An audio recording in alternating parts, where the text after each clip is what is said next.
Hi hello வணக்கம் and welcome to 70mm channel. So இன்றைக்கி இந்த வீடியோவில் பார்க்க போகிற இன்ட்ரெஸ்டிங்கான ஒரு நியூஸ் என்னென்னு பார்த்தீங்கன்னா, நடிகை ஜோதிகா மிரட்டி விட்டுருக்காங்க. 47 வயசில் இப்படி ஒரு கள்ளக்காதல் ஸ்டோரியில் நடிப்பாங்க அப்படின்னு சொல்லி யாருமே எதிர்பார்க்கல. குடும்ப குத்து விளக்கு நானே அப்படின்னு சொல்லி இங்கே கல்யாணத்துக்கு அப்புறம் சினிமாவே வேணாம், எனக்கு எல்லாமே ஃபேமிலி தான் அப்படின்னு சொல்லி ரொம்ப ஹோம்லியான நடிகையாக மாறிட்டாங்க. கல்யாணத்துக்கு முன்னாடி பயங்கரமான ஒரு ஆட்டம் போட்ட ஒரு நடிகை.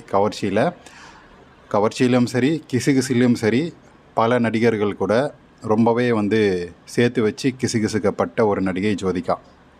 ஸோ அப்படி இருந்தவங்க கல்யாணத்துக்கு அப்புறம் கம்ப்ளீட்டாக மாறிட்டாங்க அப்படின்னு தான் வெளி உலகுக்கு சொல்லப்படுது.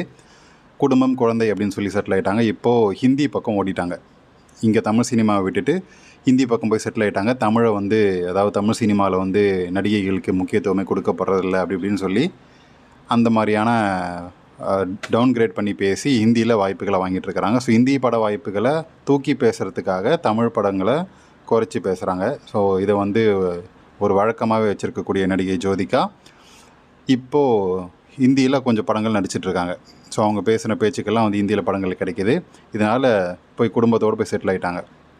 இப்போது சமீபத்தில் அவங்க நடித்து ரிலீஸ் ஆன அந்த சீரீஸ் சிஸ்டம், இந்த படத்தில் நம்ம ஜோதிகா அவங்க கள்ளக்காதல் புருஷன் வேலைக்கு அனுப்பி விட்டுட்டு இன்னொருத்தங்க பக்கத்து ஃப்ளாட்டில் இன்னொருத்தங்க கூட போய் மேட்ரு பண்ணுற மாதிரியான ஒரு சீனை நடிக்கிறாங்க. நடிக்கிறது மட்டும், அதாவது மேம்போக்காக நடிக்கலை. அப்படியே உட்காந்து படுக்கை அறையில் படுத்துக்கிட்டு அப்புறம் எல்லாம் முடிச்சுட்டு எழுந்துச்சி பேண்ட்டை அட்ஜஸ்ட் பண்ணுற மாதிரியெல்லாம் ஒரு சீன் நடிச்சிருக்கிறாங்க. இதெல்லாம் வெறித்தனமான சீன். 47 வயசில் மாமி ஜோதிகா பண்ணக்கூடிய அந்த வேலை வெறித்தனமான ஒரு வேலையாக இருந்துச்சு. ஸோ இவங்க கண்டினியூஸாக ஏன் அப்படின்னு சொல்லி பார்த்தா ஒரு 2-3 மாதம் இல்லை 4-5 மாதம் முன்னாடி வரைக்குமே எதுவுமே இல்லாமல் இப்போது ரீசெண்டாக தன்னுடைய ஜிம் ஃபோட்டோஸ், ஜிம் வீடியோஸ் எல்லாம் போட்டிருந்தாங்க. அதில் கொஞ்சம் கவர்ச்சி காட்ட ஆரம்பித்தாங்க. ஸோ அதுக்கப்புறம் தன்னுடைய கட்டுக்கோப்பான உடலை வெளிச்சம் போட்டு காட்ட ஆரம்பித்தாங்க. தன்னுடைய மாங்கனிகளோட வியூ கொஞ்சம் கொஞ்சமாக அந்த ஆடை குறைப்பில் தெரிய வந்துச்சு. அந்த பள்ளத்தாக்கு தெரிஞ்சது. க்ளீன் ஷேவான அக்கிள் காட்ட ஆரம்பித்தாங்க. அப்புறம் கவர்ச்சியான ட்ரெஸ்லாம் போட ஆரம்பிச்சிருக்கிறாங்க. இப்போ நீங்கள் ஃபஸ்ட்டு பார்த்தீங்கன்னாவே தெரிஞ்சிருக்கும் கவர்ச்சியான ட்ரெஸ். ஸோ இப்போ நான் சொன்னல அந்த சீன் தான் இது. 2 பேருக்கும் வேலையை முடிஞ்சிச்சு. இது இன்னொருத்தனுடைய புருஷன். இவர்களுக்கு ஜோதிகாவுக்கு ஆல்ரெடி கல்யாணம் ஆகிடுச்சு. இந்த படத்தோட ஸ்க்ரீன் படி பார்த்தா 2 பேருக்குமே ஆல்ரெடி வேறு ஃபேமிலி இருக்குது. ஆனால் இவங்க 2 பேருமே கள்ளக்காதல் பண்ணுற மாதிரியான ஒரு சீன். இதை கேட்கும்போதே ஒரே குஜாலாக இருக்குது இல்லையா? ஸோ அந்த மாதிரி இப்போ நீங்கள் பார்க்கக்கூடிய அந்த கவர்ச்சி சீன், யங் ஏஜில் நடிகை ஜோதிகா போட்ட ஆட்டம்லாம் வேறு மாதிரியான ஆட்டம். கவர்ச்சியிலும் சரி, பிக்கினிலையும் சரி வெறித்தனமாக பண்ணியிருக்கிறாங்க. இப்போது அதே மாதிரியான ஒரு கவர்ச்சியை முன்னெடுத்துருக்கிறாங்க ஹிந்தி சினிமாவில்.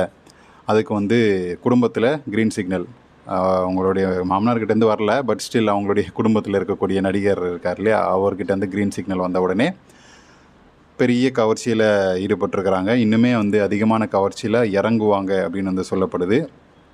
ஸோ எந்த அளவுக்கு கவர்ச்சி காட்டினாலும் இன்னுமே ஜோதிகாவோட கிரேஸ் குறையலை அப்படின்னு தான் நான் சொல்லுவேன். ரசிக்கக்கூடிய ஆட்கள் இருக்கிறாங்க. என்ன மாதிரி ஆட்கள்லாம் ஜோதிகா, அதுவும் மாமி ரேஞ்சில் இருக்கக்கூடிய நடிகை கவர்ச்சி காட்டினா ஆராதனை பண்ணி எடுத்துக்கணும் அப்படின்றது தான் என்னுடைய கருத்து. ஸோ நீங்கள் என்ன நினைக்கிறீங்க? நடிகை ஜோதிகாவுடைய கவர்ச்சி முன்னாடி பார்த்து என்ஜாய் பண்ணியிருப்பீங்க. ஸோ இப்போவுமே பார்த்து என்ஜாய் பண்ணுற மாதிரி தானே இருக்குது, கரெக்டுங்களா? 47 வயசானானா 50 வயசானானே நடிகை ஜோதிகாவுடைய கவர்ச்சி ரசிக்கும்படியாக இருந்தால் ரசிச்சுட்டு போக வேண்டியதானே, என்ஜாய் பண்ணிவிட்டு செஞ்சுட்டு போக வேண்டியது தானே. ஸோ அவங்க இந்த மாதிரி கள்ளக்காதலில் நடித்தது உங்களுக்கு எப்படி இருந்துச்சு? பார்த்தவொடனே கமெண்ட் செக்ஷனில் சொல்லுங்கள்.